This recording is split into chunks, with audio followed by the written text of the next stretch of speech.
Good morning. So far matrimonial cases are concerned, the duty of the advocates are very important. The one of the disciplinary ethics directed against advocates are that doctrine of quickie divorce. No advocate shall suggest for divorce or issue legal notice directly for divorce.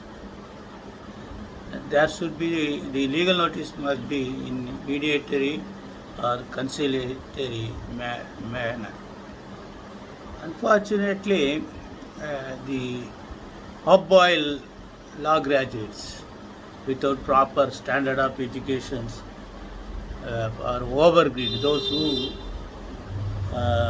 undergo Tamil medium in Tamil Nadu are able to get over LLB degree in English medium. That miracle advocates or some other advocate who are not concentrating on studies straight away issues legal notice stating that at the time of your marriage, since you are below underage as per the law, that marriage is not valid. That was the legal notice I have noticed several times. In one advocate issued a legal notice stating that the allotment order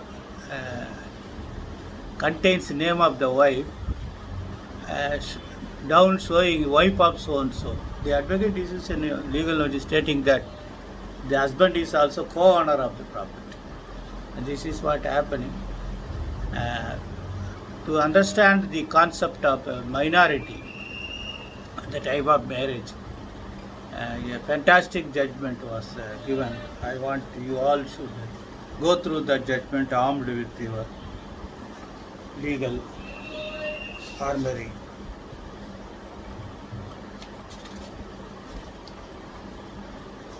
AR 2020 Kerala 145 Division Bench AM Shafiki and Gopinath.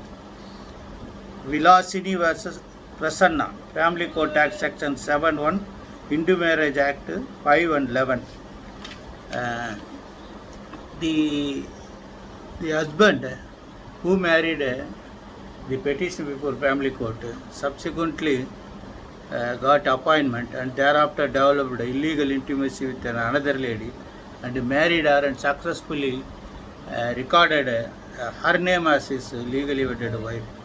And after his demisal for monetary benefit, when applications were filed, they were driven to court and the first wife went to court, wherein the family court decreed in favor of the first wife as legally wedded wife.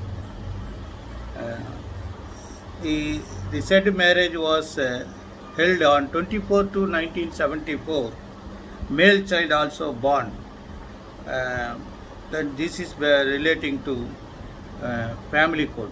Attingal family court Attingal. Then the ratio was that the exhibit A2, the certificate about the first marriage, the marriage of the first wife, though the certificate was not disputed, but the particulars are disputed, and the claim of the husband was that this marriage was not valid and it is void. So you should understand what is void and voidable. Void means completely not sustainable in law. Voidable means it could be revoked at the instance of the person who underwent the contract or marriage without capacity or consent. So that was the case. The court, however, held that the age of the girl was minor, 14 years. But they say, see, they are read section 11 declares certain marriages are void. That was conditions of section 5. 1, 4 and 5. And as per section 12, if there is contravention of clause 2 of section 5, the marriage is voidable. But nothing has been referred about section 5 clause 3, which deals with the age. The learned single judge of Kerala High Court, Tambai versus Kottam,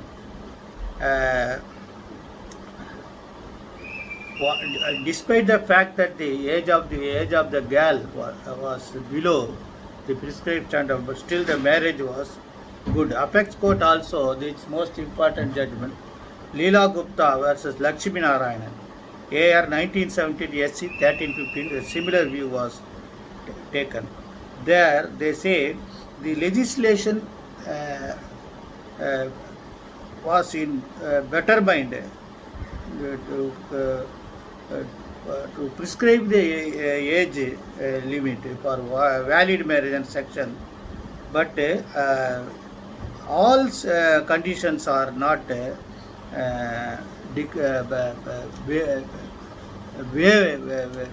shown weight for void marriage.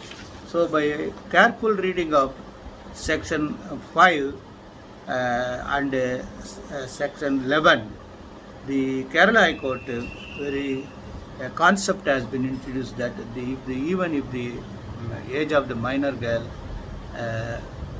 was contravening the valid marriage, but still they say marriage is subsisting. That was they say. The section 3 of the section subclass 3 section 5 says that it would only mean personal incapacity for a period, because every day the person grows and would acquire necessary capacity on reaching the minimum age. Now, before attaining minimum, if a marriage is contracted under section 11, does not render it void, even though section 18 make it punishable. So only punishment is that too for the parents, not for the girl. Therefore they say the marriage was valid and the family court judgment was appealed. Family court appeal was dismissed.